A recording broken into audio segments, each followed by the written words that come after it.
Una crisis que analizamos con Fernando Casado, profesor en la Universidad Técnica de Manabí, periodista español, analista internacional, nos acompaña desde Cádiz. Profesor, buenas noches, bienvenido.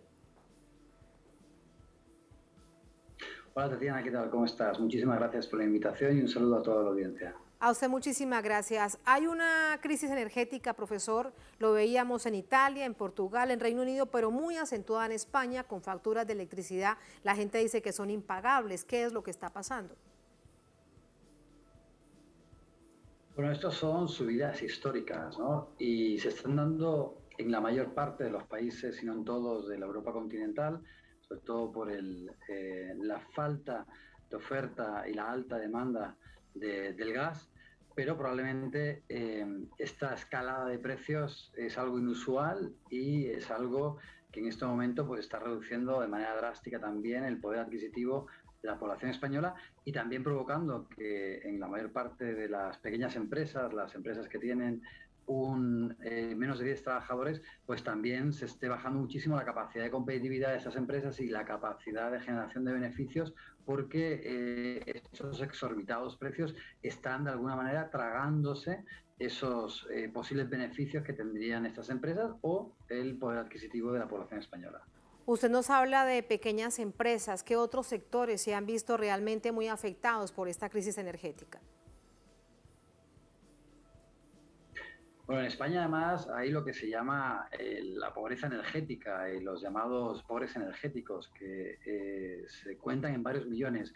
De ahí el hecho de que exista un bono social actualmente que afecta a más de 1 millón de personas para que se les haga reducciones en el 25-40% de la factura de la luz, porque de lo contrario no tendrían la capacidad para pagar y se verían en una situación o bien de vulnerabilidad frente a los cambios climáticos ahora que se aproxima el invierno, sin poder calentar sus hogares, o bien tendrían que reducir, por ejemplo, la canasta básica de alimentación.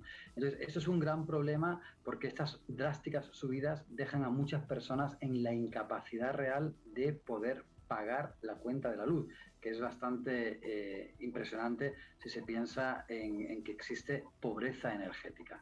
Entonces, de ahí que una de las medidas de shock para, de alguna manera, paliar también esta crisis a la que se enfrenta España, que en realidad es una crisis a la que se enfrenta toda Europa en este momento, pues ha sido la de la ampliación del bono social existente que beneficia a más de 1 millón de personas.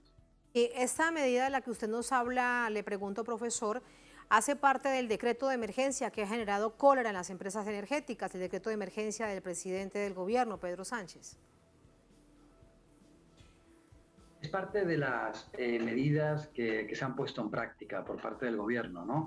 Pero entre estas medidas hay algunas que tienen pues, una vocación social, como es la ampliación del bono social, hay otras que tienen que ver con la disminución de la carga impositiva fiscal, que también dependería su reducción, como por ejemplo un IVA reducido o la reducción de impuestos, dependería también de las políticas que desarrolle el gobierno, y hay otras que son las que de alguna forma están generando en el oligopolio de las grandes empresas de la electricidad en España pues bastante ruido, que es la de establecer topes a los beneficios y topes a los precios bajo los cuales se va a regular a partir de ahora el precio de la electricidad y el precio también del gas. Escuchándolo a usted, profesor, pues parecería que no es tan malo teniendo en cuenta esta profunda crisis. La pregunta es entonces, ¿a qué se debe tal nivel de rechazo de las multinacionales energéticas? Bueno, la inconformidad está obviamente en una reducción drástica de los beneficios que normalmente obtienen en situaciones como la actual. ¿Pero por qué? Hay que analizar un poco cómo funciona el mercado energético español para entender en qué sentido se van a ver perjudicadas estas compañías. Tengamos en cuenta que en España se regula en el precio del gas, pero no toda la forma en que se provee por parte de esas empresas de electricidad es mediante la combustión de gas. En gran medida, la producción de la electricidad en España será o bien por energía nuclear, alrededor de un 20%, o bien por las energías hidroeléctricas, o bien por las energías renovables. ¿Qué ocurre? Que si todo el precio de la electricidad es de alguna forma calculado mediante el precio internacional del gas, Lo que ocurre es que cuando la producción de la energía eléctrica es mucho más barata, tanto en el ámbito nuclear como en el ámbito hidroeléctrico, como en el ámbito de las energías renovables como la eólica o la biomasa u otras muchas, o la solar, lo que ocurre es que estás obteniendo ahí unos exorbitados beneficios por parte de las hidroeléctricas, pero que en realidad no están pagando por la producción o por la adquisición de esa energía. Entonces, claro, ahí está la disconformidad de las hidroeléctricas, pero también ahí podemos ver la excesiva falta de solidaridad que tienen estas empresas a la hora de ver las catastróficas consecuencias que tiene para la ciudadanía y para la economía en general, porque estos grandes precios van a afectar también a otros muchos sectores de la economía. Entonces, mediante la regulación de estos precios y de alguna manera sincerando también cómo se obtienen o cómo se produce la energía eléctrica en España, el gobierno en principio está calculando que se van a revertir a las arcas o que se van a beneficiar en 650 millones de euros. Pero es que además, si miramos un poco cuáles son los efectos que tienen estos impresionantes beneficios, nos encontramos que de alguna manera esos beneficios que obtienen estas empresas es aproximadamente un 1,68 del PIB de España, y eso en ningún país de Europa ocurre. Al igual que los beneficios de estas empresas, que superan al 18% de los esperados, que también son los mayores en Europa. Entonces, de alguna manera, obviamente, estos oligopolios tienen una posición debido a que el fin que persiguen en todo momento es la maximización de sus beneficios, pero al mismo lugar, al mismo tiempo, están poniendo en una situación muy compleja tanto la ciudadanía como la economía española.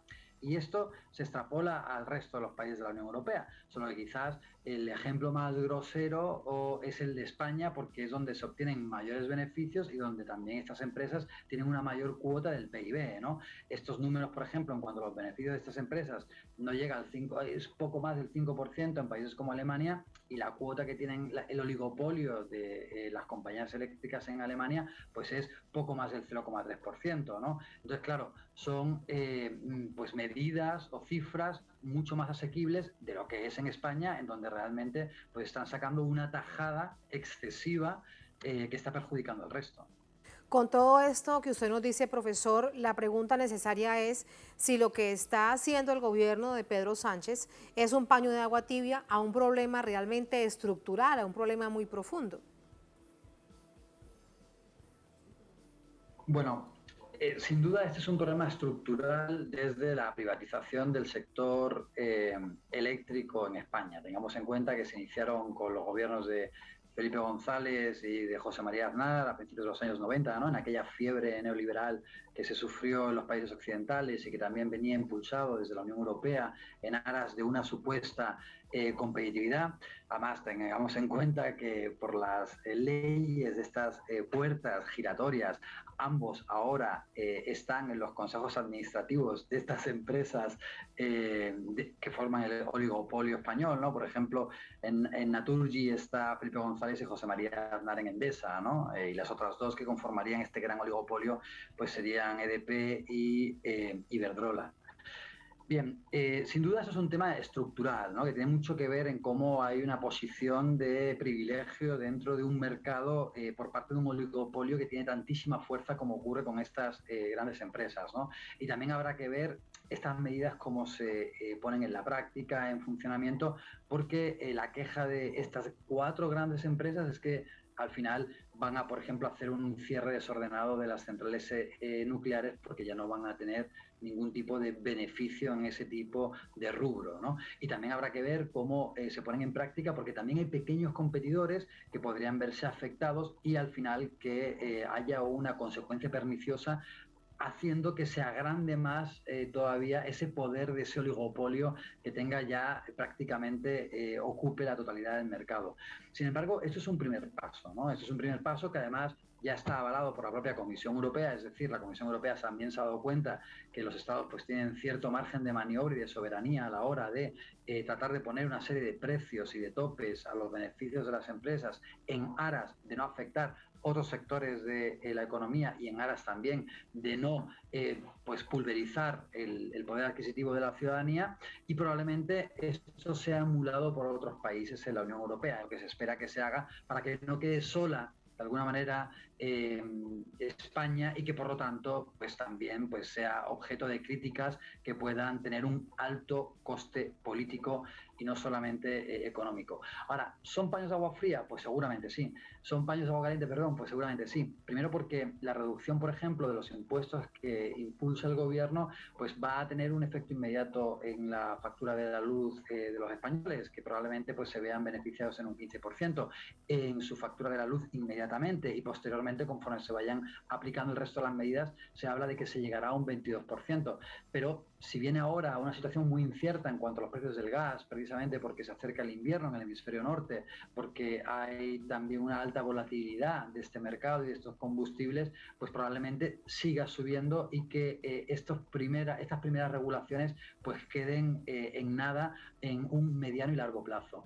Sin embargo, yo creo que después también hay otro tipo de alternativas que se deben de poner en práctica. Por ejemplo, hay un proceso de descarbonización dentro de la Unión Europea, reducir todas las formas energéticas que emitan gases de efecto invernadero CO2 y que al mismo tiempo se fomenten las que son más baratas en la producción de energía eléctrica, como son las energías renovables. Pero también eso es un proceso que es mirando a largo plazo y que también va a tener muchísimo que ver con una posición política determinada, porque precisamente el antecesor gobierno del Partido Popular, al de Pedro Sánchez, pues se dedicó a declararle la guerra a las energías renovables, a las energías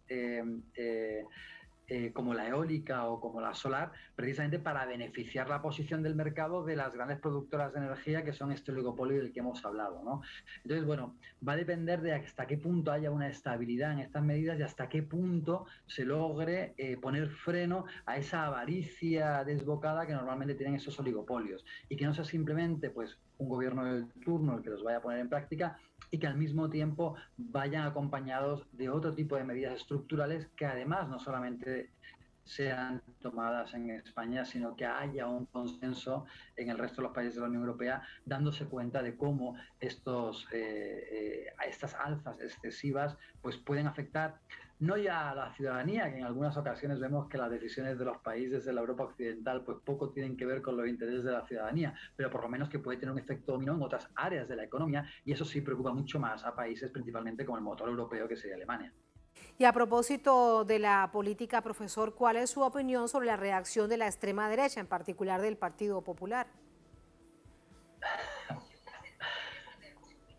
Sí, bueno, no era de esperar, ¿no? Primero por sus posiciones netamente neoliberales y también porque normalmente están muy influenciados por los grupos de poder, como son estos grandes oligopolios, que ellos mismos se encargaron de colocar en la posición de privilegio en el mercado que actualmente ostentan. Sin embargo, también ha ocurrido eso históricamente con el Partido Socialista, ¿no? Han habido, pues de alguna forma, una cohabitación entre ambos partidos siempre para beneficiar a las grandes transnacionales de la energía.